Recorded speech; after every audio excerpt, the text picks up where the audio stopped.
குறைந்த விலை நிறைந்த தரம் தங்கள் தேவைகள் அனைத்தும் ஒரே இடத்தில். ஜெயச்சந்திரன். உங்கள் பசியார எங்கள் ருசி பேசும். நீலம் ஸ்டுடியோஸ் அப்ளாஸ் என்டர்டைன்மெண்ட் தயாரிப்பில் மாரி செல்வராஜ் இயக்கத்தில் துருவ் விக்ரம் நடிக்கும் பைசன் காலமாடன் அக்டோபர் 17 முதல் திரையரங்குகளில். நக்கீரன் நேயர்களுக்கு வணக்கம். இன்று நம்முடன் கருத்துக்களை பகிர்ந்து கொள்ள இணைந்திருக்கிறார் வழக்கறிஞர் சுபாஷ் அவர்கள். வணக்கம் சார்.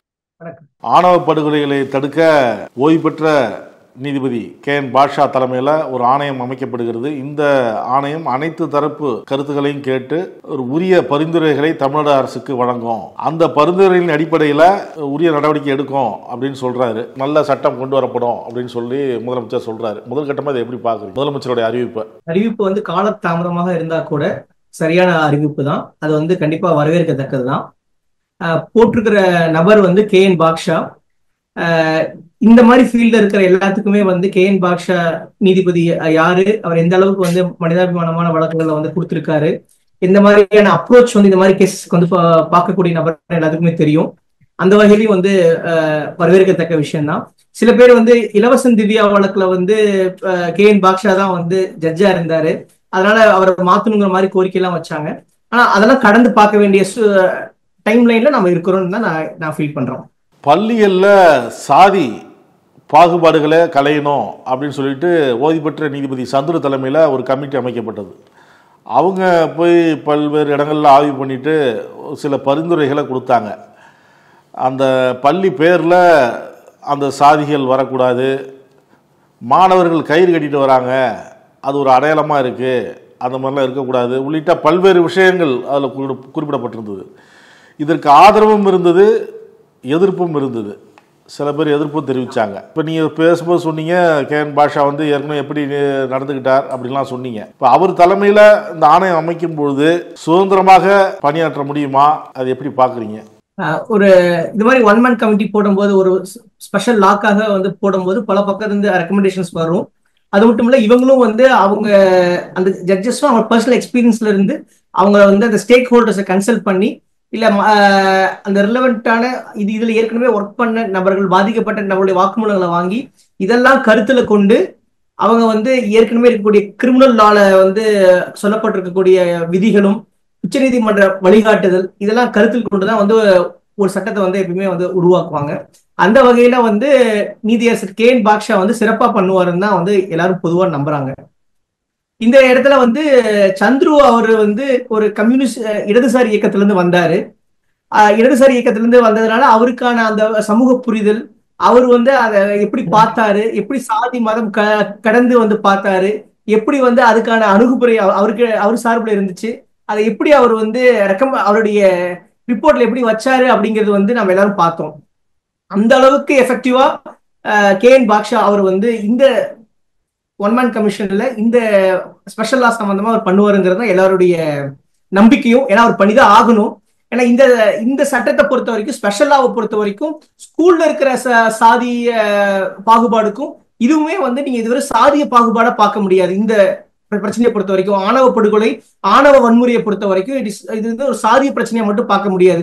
ஒரே சாதியில பணக்கார ஏழைக்கு இருக்கிற பிரச்சனை இருக்குது, இல்ல ஒரே பாலின பிரச்சனை இருக்குது, இல்ல எப்பயுமே சொல்ற மாதிரி மேல் ஜாதி கீழ் ஜாதி பிரச்சனை இருக்குது. இப்போ திண்டுக்கல்ல பாத்தீங்கன்னா வந்து 2 இடைநிலை சாதி BC MBCக்குள்ள நடந்துச்சு. ஆனா அதோடைய தன்மைகள் வேறு, இதோடைய தன்மைகள் வேறு. இந்த ஆணவ படுகொலைங்கிறது வந்து வெறுமனே ஒரு சாதிய பிரச்சனையா சுருக்கி பார்க்கறது வந்து சரியானதா இருக்காது. ஏன்னா வந்து இந்த சட்டத்தை பொறுத்த வரைக்கும் ஏற்கனவே இந்த மாதிரியான சட்டத்துக்கான மாதிரி வடிவங்கள் பல வந்திருக்குது. அந்த மாடல் டிராஃப்ட் எல்லாம் பார்த்துட்டா அவங்க என்ன சொல்றாங்க, எல்லா இதுலயுமே வந்து பேசிக்கா பிரியாம்பிள் என்ன சொல்றாங்கன்னா, ஒருத்தர் வந்து ரைட் டு மேரேஜ், அதுல வந்து எக்ஸ்டர்னல் இன்டர்ஃபரன்ஸ் இருக்கிறத வந்து குற்றமா பாவித்து அதற்கான தனி சட்டம் தான் இது. இது வெறுமனே சாதிய பாகுபாடா மட்டும் பார்க்க முடியாது இந்த சட்டத்துல. ஏன்னா நம்ம எல்லாருமே வந்து இந்தியாவே வந்து ரொம்ப உன்னிப்பா கவனிச்ச கேஸ் வந்து கேரளாவில் இருக்கிற ஒரு பெண் வந்து காதலிச்சு, அந்த பெண்ணுடைய பேர் வந்து கண்டிப்பா சொல்லலாம், தப்பு கிடையாது. 2021 வந்து இருந்த கேரளால இருந்து வந்து ஹாதியா வழக்குன்னு சொல்லுவாங்க. இந்த பொண்ணு வந்து பிறப்பால் வந்து ஒரு இந்து மதத்தை சார்ந்தவங்க, வேறு மதத்துல இருக்கிற ஒரு இஸ்லாமிய ஆணை வந்து கல்யாணம் பண்றதுக்காக மதம் மாதிரி கல்யாணம் பண்ணிடுவாப்ல. அப்புறம் அங்க இருக்கிற எக்ஸ்டர்னல் போர்சஸ் வந்து இல்ல இது வந்து லவ் ஜிஹாத் அப்படின்னு சொல்லி பிரிச்சிருவாங்க. இந்த வழக்கு வந்து உச்சநீதிமன்றம் வரைக்கும் போய் உச்சநீதிமன்றம் வந்து right to choose a life partner வந்து ஃபண்டமெண்டல் ரைட்டு. அதுல யாருமே வந்து நீங்க வந்து தலையிடக்கூடாது. அது வந்து சாதியோ மதமோ எந்த ஒரு பேரமும் இருக்கக்கூடாது. அது அவருடைய தனிப்பட்ட விஷயம் அப்படின்னு சொல்லிடுவாங்க. ஆக இந்த சிறப்பு சட்டத்தோட அடிப்படை வந்து சாதிய பாகுபாடா இருந்தாலுமே அதோடைய பெரிய விஷயம் ஸ்பீஷிஸ் அண்ட் ஜீனஸ் அப்படிம்பாங்க. அதோடைய முக்கியமான விஷயம் வந்து ஒருவர் தன்னுடைய இணையரை தேர்ந்தெடுக்கக்கூடிய தனிப்பட்ட அந்தரங்க உரிமையில் சாதியின் பேராலோ மதத்தின் பேராலோ வர்க்கத்தின் பேராலோ பாலினத்தின் பேராலோ இன்னொருவர் பெற்றோராக இருந்தா கூட தலையிடுவது அந்த ஆரம்ப புள்ளியிலிருந்து குற்றமாக பார்க்க வேண்டுங்கிறத இந்த சிறப்பு சட்டத்துடைய சிறப்பு அம்சம். இது தொடர்பாக நீங்களும் ஒரு அறிக்கையை தந்திருந்தீங்க. இந்த ஆணையம் வந்து இந்த சிறப்பு சட்டங்களையும் அதில் வந்து சேர்க்கணும், அதாவது அதில் உள்ள சில விஷயங்களை குறிப்பிட்டிருக்கீங்க. இப்போ இது போன்ற சம்பவங்களில் ஈடுபட்டவங்களுக்கு ஜாமீன் தரக்கூடாது அப்படி உள்ளிட்ட இதெல்லாம் இது அது எப்படி அப்படின்னா, ஒரு சிறப்பு சட்டத்துக்கு ஒரு சிறப்பு தனித்துவமான ஒரு குற்றம் தேவை. உதாரணத்துக்கு PMLA ஆக்ட் இருக்கட்டும், அதுல வந்து ஒரு மணி கரப்ஷன் இருக்கணும், அப்புறம் வந்து கரப்ஷன் மணில இருந்து ஒரு சொத்து வாங்கியிருக்கணும், இல்ல வந்து வன்கொடுமை தடுப்பு வழக்குல வந்து சாதிய ரீதியான வன்முறை இருக்கணும், இல்ல பாக்சோல வந்து பாதிக்கப்பட்ட சிறுமியோ இல்ல சீராரோ வந்து 18 வயசுக்கு உட்பட்டவங்களா இருக்கணும். அப்போ ஒரு சிறப்பு சட்டத்துக்கு ஒரு சிறப்பு அம்சம் இருக்கணும். அந்த மாதிரி ஒரு சிறப்பு அம்சம் என்னங்கிறதும் அந்த சிறப்பு அம்சத்துக்கான குற்றத்திற்கான வடிவமைப்பு எப்படி இருக்கணும், ஃபண்டமெண்டல்ஸ் எப்படி இருக்கணும், இன்கிரீடியன்ஸ் எப்படி இருக்கணும் அப்படிங்கிறது வந்து ஸ்பெஷல் லால இருக்கணும். பொதுவா வந்து சாதியின் பேர்ல ஒருத்தனை கொண்டுட்டாங்க அப்படின்னு வந்து பார்த்தோ, இல்ல வந்து இன்டர்காஸ்ட் மேரேஜ்ல ஒரு கப்புல கொண்டுட்டாங்க அதனாலயே வந்து இந்த ஆக்டை இன்வோக் பண்ண முடியும் அப்படின்னு ஜெனரலைஸ் இல்லாம இந்த மாதிரியான ஆணவ வன்முறை சம்பந்தமான வழக்குகளை தனித்துவமா வந்து பாவிக்கிறதுக்கு ஒரு சில சிறப்பு அம்சங்கள் வந்து இருக்கும். அதுல முதல்ல வந்து இதுல என்னென்ன குற்றங்கள்னு சொல்லுவாங்க. இப்போ ஃபார் எக்ஸாம்பிள் SC/ST பார்த்தோம் அப்படின்னா பல வகையான குற்றங்கள் சொல்லுவாங்க. அந்த மாதிரியான குற்றங்கள் பொதுவா மற்றவங்களுக்கு இழைக்கப்படும் போது அது குற்றமா பாவிக்க முடியாது. ஆனா SC/STன்னு சொல்லி வரும்போது அந்த சாதாரண ஒரு விஷயமே வந்து குற்றமா வந்து பாக்குறாங்க. அதுக்கு வந்து சோசியல் எக்கனாமிக்கல் கல்ச்சுரல் பேக்ரவுண்ட்லாம் வந்து கருத்தில் கொள்ளுவாங்க. அந்த மாதிரி இந்த வழக்குல இந்த மாதிரியான சாதிய மத ஆணவ கொடுமைகள் சம்பந்தமா என்னென்ன குற்றங்கள் இருக்கணும் அப்படின்னு சொல்லி இந்திய கம்யூனிஸ்ட் கட்சி சார்பில் வந்து பல இதுலயும் இல்ல மார்க்சிஸ்ட் கம்யூனிஸ்ட் கட்சி, அம்பேத்கரிய இயக்கங்கள், விடுதலை சிறுத்தைகள், இல்ல எல்லா தலித் அமைப்புகளும் வந்து போராடும் போது என்னென்ன வந்து பிரச்சனையா இருக்குன்னு சொல்றத கருத்தில் கொண்டு நாங்க ஒரு சில இந்த மாதிரி சாதி மத ஆணவ வன்கொடுமைகளான ஒரு சில வடிவங்களை வந்து நாங்க வந்து முன் வச்சிருக்கிறோம். அதுல முதலாவதா வந்து சாதி விவகாரம் தெரிந்தவுடன் அந்த பொண்ணுடைய படிப்பை வந்து உடனே நிறுத்திடுவாங்க. இது ஒரு குற்றமா பார்க்கணும். ரெண்டாவது வந்து கட்டாய கல்யாணம் பண்ணுவாங்க. உதாரணத்துக்கு நம்ம ஊர்ல வந்து கல்யாணங்கிறது ஒரு கான்ட்ராக்ட். இப்போ நான் வந்து இல்ல எங்க வீட்டுல ஒரு பொண்ணு வந்து வேற ஒரு காஸ்ட் பையனை லவ் பண்றேன்னு சொன்ன உடனே என்ன பண்ணுவாங்கன்னா எங்க சொந்த காஸ்ட்லயே வந்து ஒரு பையனை பார்த்து கட்டி வச்சிருவாங்க. இப்போ அந்த மாதிரியே வந்து கட்டாய கல்யாணத்தையும் வந்து குற்றமா வந்து பாவிக்கணும். மூணாவது, காதலிக்கும் பையனுடைய குடும்பத்துக்கு பொருளாதார நெருக்கடி கொடுப்பது. அதே மாதிரி காதலிக்கும் பையனை வந்து அந்த பெண்ணின் சாதியினர் பொது வீதியில வம்பிழுத்து சண்டை போட்டு ஸ்டேஷன்ல போய் உட்கார வச்சு ஸ்டேஷன்ல இருக்கிற இன்ஸ்பெக்டர் மூலமா பஞ்சாயத்து பேசுறது. அதே மாதிரி அந்த பொண்ணுக்கு வந்து விஷயம் தெரிஞ்ச உடனே அந்த பொண்ணுடைய போனை வாங்கி வைக்கிறது, அந்த பொண்ணுடைய லேப்டாப்பை வாங்கி வைக்கிறது, அந்த பொண்ணுக்கு பிரைவசிங்கிறதே இல்லாம அந்த பொண்ணுக்கு எந்த வகையான கம்யூனிகேஷனும் இல்லாம கட் பண்ணி வீட்டுல அடைச்சு வைக்கிறது. இதெல்லாம் அவங்க ஓடி போய் கல்யாணம் பண்றதுக்கு முன்னாடி சொல்றேன். நான் ஒருத்தனை விரும்புறேன், நான் ஒருத்தனை காதலிக்க போறேன்னு சொல்லி அந்த பொண்ணு வீட்டுக்கு தெரிஞ்ச உடனே வீட்டுல அடைச்சு வைக்கிறது, படிப்பை நிறுத்துறது. அதே மாதிரி வந்து அந்த பொண்ணுடைய கம்யூனிகேஷனை கட் பண்ணி லேப்டாப் எல்லாமே புடுங்கி வச்சுட்டு 6 மாசம் 7 மாசம் அந்த பொண்ணை வந்து சித்திரவதை பண்ணி அப்புறம் எனக்கு இந்த காதலே வேண்டான்னு சொல்லி அந்த பொண்ணை வந்து தள்ளுற அளவுக்கு பண்றாங்கல்ல, இதுவுமே வந்து நீங்க வந்து குற்றமா பார்க்கணும், நாம குற்றமா பார்க்கணும் அப்படிங்கிறது. அப்புறம் அதே மாதிரி வந்து வேற வழி இல்லாம வீட்டை விட்டு வெளியேறாங்களா அந்த பெண்கள், அவங்க வந்து வெளியேறிய பின்பு அவங்க செய்து கொள்ற திருமண முறை வந்து தமிழ்நாடை பொறுத்த வரைக்கும் வந்து ஸ்பெஷல் மேரேஜ் ஆக்ட் இருக்குது. தாலி இல்லாம சடங்கு இல்லாம நாம கல்யாணம் பண்ணிக்கலாம். ஆனா அதை பதிவு செய்யும் போது என்ன பிரச்சனை ஆகும்னா ஒரிஜினல்ஸ் கேட்பாங்க. அப்புறம் எடப்பாடி பழனிசாமி இருந்த சமயத்துல, அதிமுக இருந்த சமயத்துல வந்து பெற்றோர்கள் கண்டிப்பா வேணும் அப்படிங்கிற மாதிரி ஒரு இன்டர்னல் சர்க்குலர் போட்டிருந்தாங்க. அந்த மாதிரி இல்லாம இந்த மாதிரியான சாதி மத மறுப்பு திருமணம் பண்ணும் பொழுது எப்படி இப்ப நேத்து வந்து கேரளால வந்து நீங்க ஆன்லைன்லயே பதிவு பண்ணிக்கலாம் அப்படிங்கிற எளிய நடைமுறை வச்சாங்களோ அதே மாதிரி தமிழ்நாட்டிலையும் அந்த திருமணத்தை வந்து எளிய முறையில பதிவு பண்ணக்கூடிய அந்த சிறப்பு சலுகைகள் கொடுக்கப்படணும். அதே மாதிரி கலப்பு திருமணம் சம்பந்தமா வந்து ஒரு கம்ப்ளைண்ட் எப்படி கொடுப்பாங்க அப்படின்னா, பொதுவாக எல்லாத்துக்குமே தெரிஞ்சது என்ன அப்படின்னா, ஒரு பொண்ணு ஓடி போயிடுச்சு, இன்னார் கூட தான் வந்து போனாங்கன்னு சொல்லி தெரியும். ஆனா அந்த பொண்ணு வீட்டார் என்ன பண்ணுவாங்கன்னா, என் பொண்ணை காணோம், என் பொண்ணை கடத்திட்டு போயிட்டாங்க அப்படின்னு சொல்லி ஒரு பொய் புகார் கொடுப்பாங்க. பொய் புகார் வந்து ஒரு ஊர்ல கொடுப்பாங்க. இந்த கப்பல் வந்து வேற ஒரு ஊர்ல வந்து கல்யாணம் பண்ணி பாதுகாப்பு கேட்டு கொடுப்பாங்க, மனு கொடுப்பாங்க. இந்த மாதிரி இருக்கும்போது போலீசார் என்ன பண்ணுவாங்கன்னா, ஃபர்ஸ்ட் வந்து பெற்றோர் எந்த கம்ப்ளைண்ட் கொடுக்குறாங்களோ அந்த கம்ப்ளைண்ட்ல கூப்பிட்டு விசாரணை பண்றேன்னு சொல்லி அங்கிருந்து இந்த ஊருக்கு வர வைப்பாங்க. வர வழியில இப்ப போலீசாரே தகவல் கொடுத்து இந்த ஊர்ல இந்த ஊர் வராங்கன்னு சொல்லி அதிகாரிகளை விட்டு கப்பலை பிரிச்சிருவாங்க. கப்பலை பிரிச்சு நீ போய் கோர்ட்ல பாத்துக்கோப்பா அப்படின்ட்டுருவாங்க. அந்த மாதிரி இல்லாம இந்த மாதிரி வழக்குகளை விசாரிக்கும் பொழுது ஒரு டிஎஸ்பி லெவல்லையோ இல்ல ஒரு ஏசிபி லெவல்லையோ தான் விசாரிக்கணும். அதே மாதிரி பெண் வீட்டார் வந்து மேஜரான பெண்கள் வந்து காணம் சொல்லி புகார் கொடுக்குறாங்க, அதுல வந்து லவ் அஃபேர் டெண்டன்சிஸ் இருக்குது அப்படின்னா அவங்க கட்ட பஞ்சாயத்து பண்ண போலீஸ் அதிகாரிகளோ கட்ட பஞ்சாயத்து பண்ணணும்னு நினைச்சு கொடுக்குற பொய் புகாரையோ குற்றமா பாவிக்கணும். இன்னொன்னு மிக முக்கியமானது, கலப்பு திருமணம் பண்ணதுக்கு அப்புறம் நீ ஊர்ல இருக்காத, உன் உயிருக்கு ஆபத்து, நீ உடனே விட்டுட்டு போ அப்படின்னு சொல்லி சொல்லுவாங்க. அந்த பையன் இப்ப கிராமங்கள்ல பார்த்தா அந்த பையன் வந்து அந்த ஊர்லயே வந்து இப்ப திண்டுக்கல்ல நடந்த கொலையில கூட, ஆணவ கொலையில கூட அந்த பையன் அங்க பால் வியாபாரம் போடுறவன்.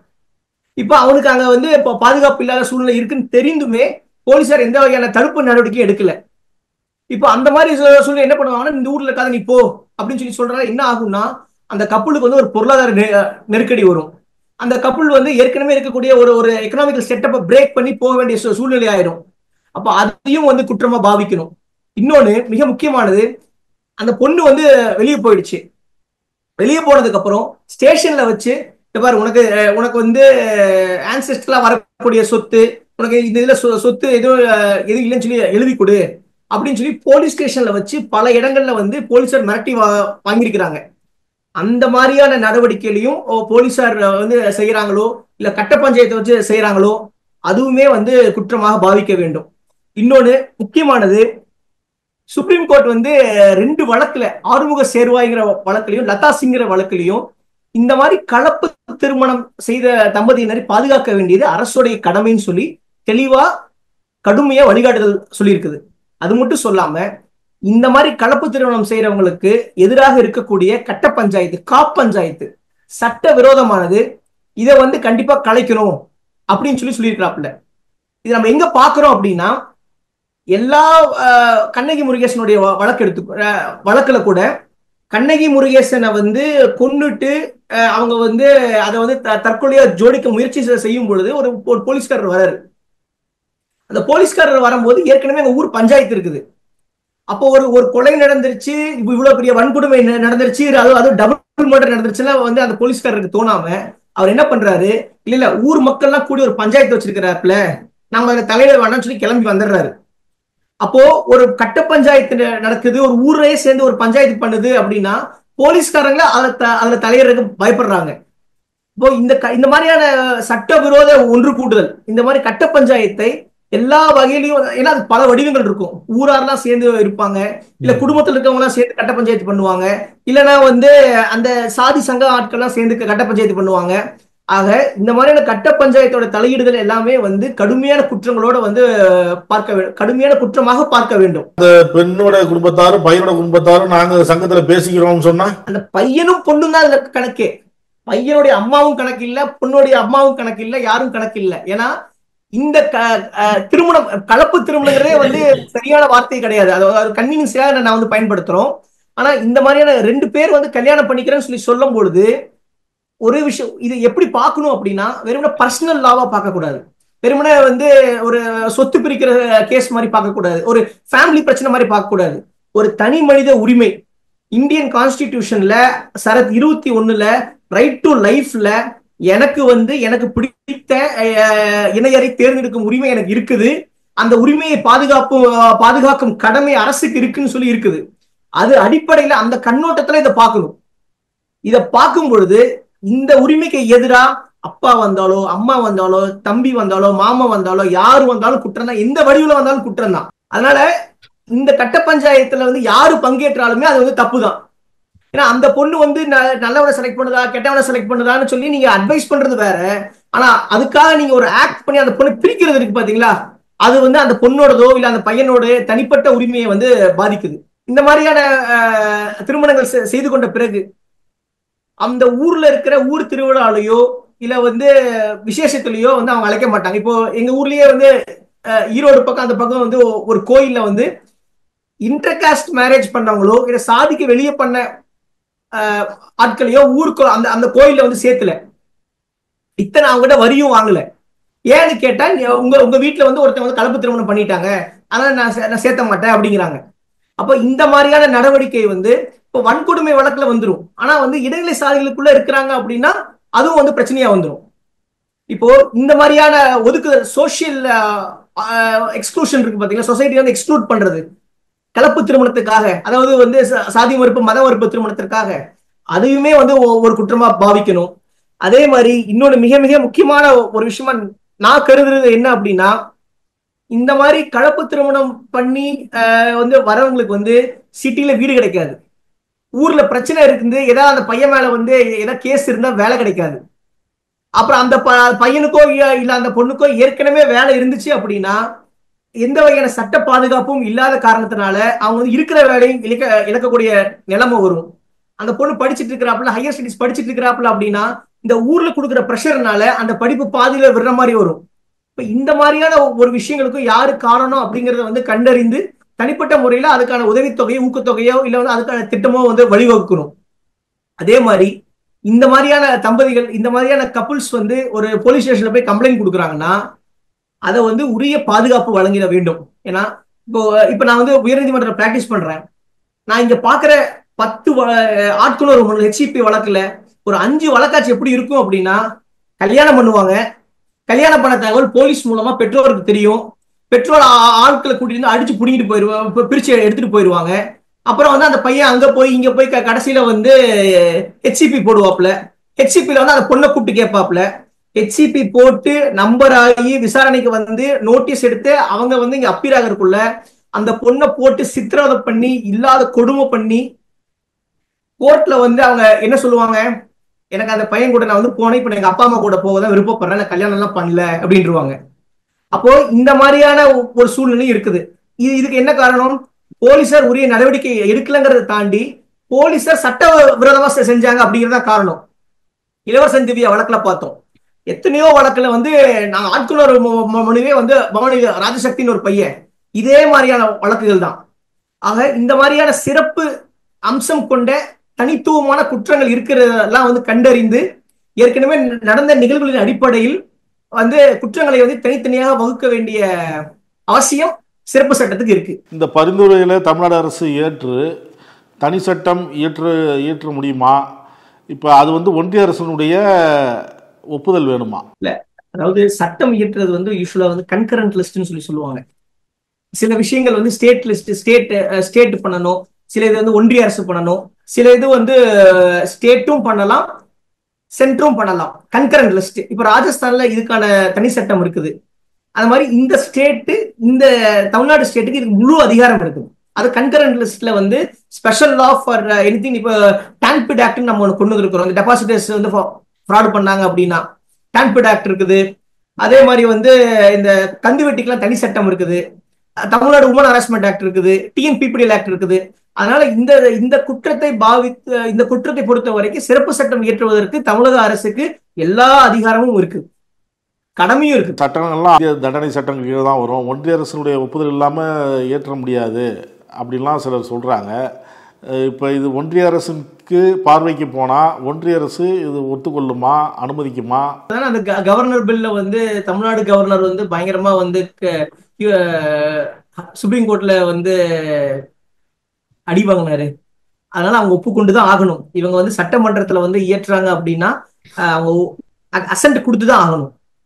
ஏன்னா இது வந்து கன்கரண்ட் லிஸ்ட்ல வர காரணத்தினால இவங்க வந்து இது சம்பந்தமா ஒப்புக்கொண்டுதான் ஆக வேண்டும். வாக்கு வங்கியை தீர்மானிக்கக்கூடிய இடத்துல அந்த சாதிகள் இருக்கு அப்படிங்கிறப்ப அந்த சாதியை சேர்ந்தவங்க தான் வேட்பாளராக நிறுத்துறாங்க. இப்படி இருக்கும் பொழுது இந்த ஆணவ கொலைகளை இதெல்லாம் தடுத்து நிறுத்திட முடியுமா? இதெல்லாம் ஒரு கேள்வியா வருது இல்ல. 234 தொகுதியில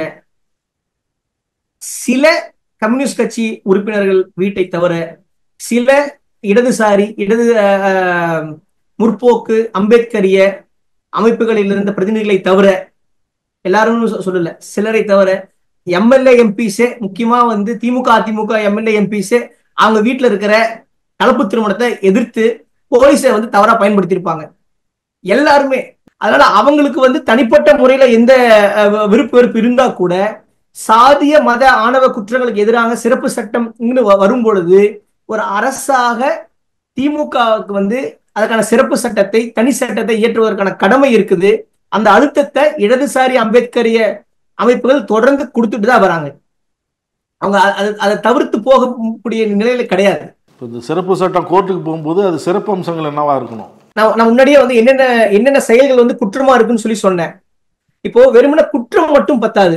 இந்த சிறப்பு சட்டம் எப்படி இருக்கணும் அப்படின்னா, ஒண்ணு வந்து குற்றத்தை வகைப்படுத்தி தண்டிக்க வேண்டியதா இருக்கணும்.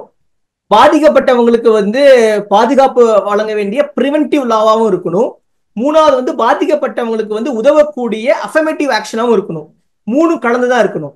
இப்போ அந்த சூழ்நிலை பார்த்தோம் அப்படின்னா நம் மேல சொன்ன மாதிரி வந்து குற்றத்துக்கு ஏற்ற அளவு தண்டனை இருக்கணும், காஸ் அண்ட் எஃபெக்ட். ரெண்டாவது, இது வந்து வழக்கா வரும் பொழுது என்ன பிரச்சனை வரும்னு சொல்லி சொல்றேன். என்ன அப்படின்னா, எல்லா சாதி மத ஆணவ குற்றங்கள் சார்ந்த சம்பவங்களை பார்த்தீங்க அப்படின்னா ஒரு அன்லாஃபுல் அசோசியேஷன் இருக்கும். உடுமலைப்பேட்டை கௌசல்யா அவங்க வழக்கு எடுத்துக்கோங்க, A1 சின்னசாமி தவிர மற்ற எல்லாருமே வந்து விடுதலை. அதே மாதிரி கண்ணகி முருகேசன் வழக்குலயும் வந்து ஒரு அன்லாஃபுல் அசம்பிளி. கோகுல்ராஜ் கேஸ்ல வந்து இன்னொரு இடத்துல வந்து கூடி சாதி சங்கத்துல கூடி பேசி அதுக்கப்புறம் வந்து மலைக்கு வந்து யுவராஜ் வராப்புல. அதே மாதிரி நாங்குநேரியில் இருக்கிற பையன் வந்து நைட்டு போய் அவன் ஸ்கூல் பையனை வெட்டுறதுக்கு முன்னாடி ஒரு சட்டவிரோத கூடுதல் இருக்குது. அப்போ இந்த மாதிரியான அன்லாஃபுல் அசோசியேஷன்ல வந்து ரெண்டு விஷயம் எப்பயுமே நம்ம பார்க்கணும். குற்றவாளிகளுக்கு வந்து இருக்கக்கூடிய சாதிய பற்று, ரெண்டாவது வந்து அந்த சாதிய பற்று சார்ந்து இருக்கக்கூடிய சட்டவிரோத ஒன்று கூடுதல். இந்த ரெண்டு விஷயமே வந்து அடிப்படையா இருக்கும் பொழுது இதை வந்து அரசு தரப்புல வந்து நிரூபிக்க வேண்டிய கடமை இருக்குது. இப்போ பொதுவா வந்து நம்ம இந்தியாவை பொறுத்த வரைக்கும் there's a presumption of innocent. ஒருவன் வந்து சட்டத்துல நீதிமன்றத்துல வந்து சந்தேகத்திற்கு அப்பால் நிரூபிக்கும் வரை அவன் வந்து குற்றமற்றவரை தான் நம்ம வந்து பிரசியூம் பண்ணணும், அனுமானம் கொள்ளணும். இப்போ இந்த சிறப்பு சட்டங்கள் வந்திருக்குது. பாக்ஸோ ஆக்ட்ல பாத்தீங்கன்னா வந்து ஃபவுண்டேஷனல் ஃபேக்ட்ஸ், அடிப்படையான ஒரு விஷயங்கள். என்னென்ன விஷயம்? அந்த பொண்ணு வந்து 18 வயசுக்கு கீழே இருக்க பொண்ணு, அக்யூஸ்ட் இவன் தான், இவ செஞ்ச செயல் வந்து வரையறுக்கப்பட்ட குற்றத்தின் கீழ் குற்றம். இது மூணுல அந்த பொண்ணுடைய ஏஜ், அப்புறம் வந்து அந்த அவன் செஞ்ச செயல் அந்த விக்டிம் மூலமா சொன்னது, அப்புறம் வந்து ஃபவுண்டேஷனல் ஃபேக்ட்ஸ், இது மூணு மட்டும் ப்ரூவ் பண்ணாலே இந்த அனுமானம் பிரசம்ப்ஷன் ஆஃப் இன்னசென்ஸ்ங்கிற அனுமானம் வந்து மாறி அந்த குற்றவாளிக்கு போயிடும். குற்றவாளிகளுக்கு வந்து போற அனுமானம் வந்து மறுதளிக்கக்கூடிய அனுமானம், ரிபட்டபிள் பிரசம்ப்ஷன்ஸ். இது எதுக்காக சொல்றாங்க அப்படின்னா, சைல்டுக்கு அகேன்ஸ்டா நடக்கக்கூடிய சில்ட்ரனுக்கு அகேன்ஸ்டா நடக்கக்கூடிய குற்றங்கள் வந்து நீங்க அவ்வளவு சாதாரணமா பொதுவெளியில நடக்காது. அது வந்து ஒரு தனிப்பட்ட அறையில நடக்கும். ஒரு சிறப்பம்சம் இருக்குது. அதே மாதிரி வந்து SC/ST ஆக்ட்லயும் அதே மாதிரி ஒரு பிரசம்ப்ஷன் இருக்குது. வந்து இந்த மாதிரியான அக்கரன்ஸ் வந்து வந்து அவ்வளவு சீக்கிரம் வந்து வெளியே நடக்காதனால இந்த ஸ்பெஷல் அஃபென்ஸுக்காக ஸ்பெஷல் பிரசம்ப்ஷன் பவர்ஸ் கொடுப்பாங்க நீதிமன்றங்களுக்கு அந்த சிறப்பு சட்டத்தின் கீழே. அதே மாதிரி இந்த வழக்குல வந்து இந்த மாதிரியான வழக்குல இந்த சிறப்பு சட்டத்துல வந்து குற்றவாளிகளுக்கு எதிராக அடிப்படை சங்கதிகளை நிரூபிக்கும் பட்சத்துல குற்றவாளிகள் குற்றம் செய்ததாக ஸ்பெஷல் பிரசம்ப்ஷன், ரிபட்டல் பிரசம்ப்ஷன் வந்து அதிகாரம் வந்து அந்த சட்டத்துக்கு கொடுக்கணும். ஏன்னா நீங்க வந்து இந்த மாதிரி சாதி மத ஆணவ கொலைகள்ல பாத்தீங்க அப்படின்னா குடும்பத்தினர் வந்து ஒன்று கூடுதலை வந்து நீங்க வந்து குற்றமா பார்க்க முடியாது, சாதாரணமா ஒன்று கூடுவாங்க. அதனால அதையும் நீங்க வந்து ஒரு தம்பி போய் வெட்டிடுவான், அப்பா அம்மா வந்து குற்றத்துல சேர்க்கறது கஷ்டம். ஆனா என்ன இருக்கும், எல்லாரும் ஒன்று கூடி திட்டம் போட்டு நீ போய் வெட்டி சரணடைஞ்சிரு, நான் வந்து கேஸை பாத்துக்கிறேன் அப்படின்னு சொல்லிடுவாங்க. இப்போ வந்து உடுமலைப்பேட்டை கௌசல்யா வழக்குல அப்பா மட்டும் தண்டனை, மத்த எல்லா ரிலேட்டிவ்ஸும் வந்து விடுதலை. அதே மாதிரி வந்து கவின் கேஸ்லயும் அப்படிதான், அம்மா வந்து உள்ள வரல, பின்னிட்டு விசாரணை பண்ணும் போதுதான் எல்லாரும் வராங்க. ஆக ஒரு குடும்பங்கள் சார்ந்து இருக்கக்கூடிய ஒரு சாதாரண நிகழ்வு வந்து அன்லாஃபுல் அசம்பிளியா நீங்க பார்க்கணும் அப்படின்னா அதுக்கு வந்து ஒரு ஸ்பெஷல் லா தேவைப்படுது. ஏன்னா அந்த மாதிரியான சட்டவிரோத ஒன்று கூடுதல்ல தான் வந்து அந்த மாதிரியான கட்ட பஞ்சாயத்துல ஒன்று கூடும் பொழுதுதான் இந்த காதலை நாம பிரிப்போம், இந்த தம்பதியை நாம் பிரிப்போம், இதுக்காக கொலை செய்வோம்ங்கிற திட்டம் தீட்டுறாங்க. இப்ப அதுக்கு வந்து ஒரு ஸ்பெஷல் பவர் வந்து விசாரணை நீதிமன்றத்துக்கு இந்த சட்டம் வந்து கொடுக்கணும். ஒண்ணு. ரெண்டாவது வந்து காம்பன்சேஷன் வரணும். மூணாவது இது சார்ந்து இருக்கக்கூடிய இந்த கட்டாய கல்யாணத்தை வந்து ரத்து பண்றதுக்கு, ஏன்னா பல வழக்குகள் வந்து எல்லாருமே எல்லா வக்கீலுமே பார்த்திருப்பாங்க. என்னன்னா கட்டாயம் பண்ணி இன்னொரு கல்யாணம் பண்ணி வச்சிருவாங்க. ஏன்னா அந்த பொண்ணு வந்து வேற ஒரு பையனை வந்து லவ் பண்றதுனால. இந்த கல்யாணம் வந்து கட்டாய கல்யாணம்னு சொல்லி சொல்றோம் அப்படின்னா அந்த கல்யாணத்தை ரத்து பண்றதுக்கான அதிகாரமும் இந்த சட்டத்துல வந்து கொடுக்க வேண்டும். இந்த மாதிரியான ஸ்பெஷல் பவர்ஸ் வந்து அந்த சட்டத்துக்கு கொடுத்தாதான் விசாரணை நீதிமன்றத்துல இந்த ஆணவ படுகொலை வழக்கானது வெறுமனே வந்து ஆக்டா இல்லாம அதை இம்ப்ளிமெண்ட் பண்றதுக்கு பெட்டரா இருக்கும். ஸ்பெஷல் பவர்ஸ் கொடுக்கல அப்படின்னா வந்து அதை ப்ரூவ் பண்றது கஷ்டம். அதுதான் வந்து ஸ்பெஷலா ஏன் கேட்கறாங்க அப்படின்னா இதனாலதான் கேட்கறாங்க. இப்போ வந்து திண்டுக்கல்ல நடந்தது வந்து ஆணவ படுகொலை நீங்க எப்படி டிஸ்டிங்விஷ் பண்ணுவீங்க? வந்து சட்டத்துல எப்படி ரேப்புங்கிறது மெடிக்கல் டேர்ம் கிடையாதோ அதே மாதிரி ஆணவம், சாதி மத ஆணவங்கிறது வந்து ஒரு மெடிக்கல் டேர்ம் கிடையாது. அதனால ஒரு ஸ்பெஷல் லால இந்த செயல் வந்து சாதி மத ஆணவமாக கருதப்பட வேண்டும்ங்கிற மாதிரி ஸ்பெஷல் டெஃபினிஷன் வந்து இதுக்கு ஒரு ஸ்பெஷல் பிரசம்ப்ஷன் பவர் கொடுத்தா மட்டும்தான் விசாரணை நீதிமன்றங்கள்ல இந்த சம்பவங்கள் ஆணவ சாதி ஆணவ குற்றமாக பாவித்து தண்டிக்கக்கூடிய சம்பவம் நடக்கும். இல்லாட்டினா அது வந்து செத்த பாம்பா தான் இருக்கும் அந்த ஆக்ட். சில விஷயங்கள் குறிப்பிட்டிருக்கீங்க, இதெல்லாம் வந்து இருந்தா நல்லா இருக்கும் நீங்க சொல்றீங்க. பொறுத்து வந்து பார்ப்போம். ஓய்வு பெற்ற நீதிபதி பாஷா வந்து அவருடைய பரிந்துரைகள்ல என்னென்ன இருக்கு அப்படின்னு கருத்துக்களை பகிர்ந்து கொண்டதற்கு நன்றி. நன்றி. நக்கீரன் டிவிக்கு சப்ஸ்கிரைப் செய்யுங்கள். உங்கள் ஆதரவே எங்கள் பலம். ஆசிரியர்களுக்கு நண்பனாகவும் மாணவர்களுக்கு ஆசானாகவும் திகழும் தேர்வு வழிகாட்டி. ஒவ்வொரு பாடத்திற்கும் அனுபவமிக்க ஆசிரியர்களின் துல்லியமான தெளிவான விடைகள். CNC இருக்கு, தேர்வு பயம் எதற்கு? இது தீரன் பப்ளிஷிங் ஹவுஸ் விற்பனை வெளியீடு.